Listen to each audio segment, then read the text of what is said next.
This area of Patagonia, with the fjords and all of the labyrinth of islands, is probably the last place like this in the world, without dense human population and without exploitation. Unfortunately, this area is under threat by unregulated fishing, aquaculture, and humans via global warming. In 2015, while on a benthic dive trip with Dr. Vreni Haussermann, we discovered 32 dead whales.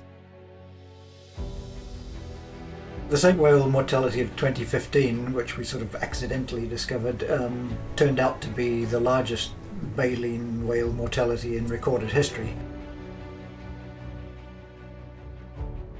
It led us to realize that something wasn't right, something's wrong with this picture. When we came back from that expedition, we said, okay, well, this is a wake-up call. We have to go back, we have to do something to find out why this has happened. Whales are sentinel species, which means that they are indicative of the overall ocean health because they accumulate lots of biomass and they're the top of the predators, the top of the food chain. By studying the sei whales here and other whales, we can learn about the overall ocean health, which is really useful. We've learnt a lot about the way the sei whales live up in specifically in the Golfo de Penas, and a lot of it actually goes against the common wisdom. This is a multidisciplinary field, which means that we need to take lots of different approaches and types of science. And the most part of the work here, at least now, is establishing baselines for the area because nobody's done any studies up here before.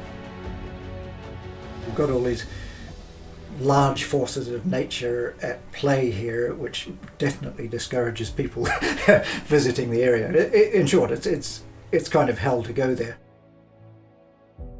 We're setting up some behavioural sampling projects which will help us learn about why the animals are here and what they're using it for.